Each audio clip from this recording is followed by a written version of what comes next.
Subscribe now and press the bell icon. Never miss an update. जब भी आपका breakup होता है, कोई व्यक्ति आपको धोखा देता है और आप उस व्यक्ति से अलग होते हैं, उस समय आप बहुत ज्यादा अकेलापन महसूस करते हैं। अब उस समय आप चाहते हैं कि कोई व्यक्ति आपका साथ दे, आपके साथ रहे और आपकी सारी बातों को समझे, ताकि आप उससे अपनी बातें शेयर कर पाए। और उसी समय आप एक बहुत बड़ी गलती करते हैं।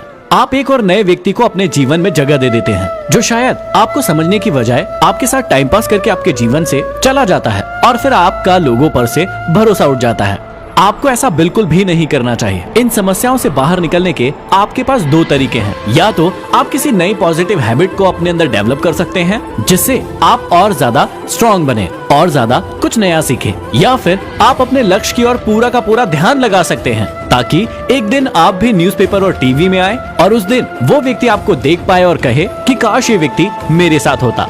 कई बार आपको जीवन में आलोचनाओं का सामना करना पड़ता है, जिसकी वजह से कई बार आप कमजोर भी महसूस करते हैं। अब इस बात को समझिए कि आलोचना एक गिफ्ट की तरह है। अब यदि कोई व्यक्ति एक गिफ्ट आपको देने आ रहा है, अब उस गिफ्ट को आप एक्सेप्ट करते हैं तो वो गिफ्ट आपके पास रह जाएगा। लेकिन यदि आप उसे एक्सेप्ट नहीं करते हैं तो वो गिफ्ट उसी व्यक्ति के साथ वापस चला जाएगा। एक बार गांधी जी को एक युवा ने एक पत्र लिखा, जिसमें उस युवा ने बहुत ही बुरी भली बातें गांधी जी को कही। गांधी जी ने उस पत्र को बहुत ही प्रेम पूर्वक पढ़ा और पढ़कर फाड़ दिया और उसे जला दिया। लेकिन उस पत्र में जो पिन थी उसे अपने पास रख लिया। पास ही बैठे एक व्यक्ति ने जब उनसे पूछा कि आपने ऐसा क्यों किया, तब गांधी जी ने जवाब दिया कि जो पत्र में आलोचनाएं थी वो अर्थपूर्ण नहीं थी, लेकिन ये पिन हमें भविष्य में भी काम आ सकती है। इसलिए जो चीज अर्थपूर्ण नहीं है उसे मैंने फाड़ दिया और जला दिया, और जो चीज काम की है उसे मैंने रख लिया। इसलिए आप भी आलोचनाओं से न डरे, जो चीज काम की है उसे रखें और बाकी चीजों को अपने जीवन से निकाल दे। एक बार एक छोटा सा बच्चा एक गुब्बारे वाले भैया के पास दौड़ता हुआ गया और गुब्बारे वाले भैया को कहा कि भैया, कि क्या ये काले रंग का गुब्बारा भी आसमान में उड़ता है? क्योंकि आज तक मैंने किसी भी काले रंग के गुब्बारे को आसमान में उड़ते हुए नहीं देखा।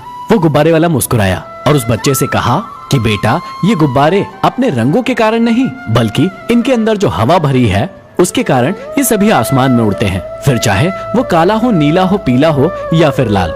अब इस बात को समझिएगा कि कई बार हम भी अपने जीवन में अपने आप को बाहरी रूप से सजाने संवारने और दिखावा करने में लगे रहते हैं, जबकि हमारे अंदर क्या स्थिति है, हमारे अंदर कितने गुण हैं, उन पर कभी भी काम नहीं करते हैं। अब हमारे मन की ही स्थिति यदि ठीक नहीं है और हमारे विचार ही गलत है, तो हम बाहर से कितना भी सबर ले, कभी भी उन ऊंचाइयों को प्राप्त नहीं कर पाएंगे।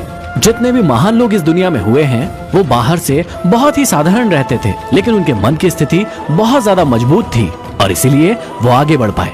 यदि वीडियो पसंद आया तो शेयर जरूर करें। अगले वीडियो में फिर मिलते हैं। Signing off, D motivation.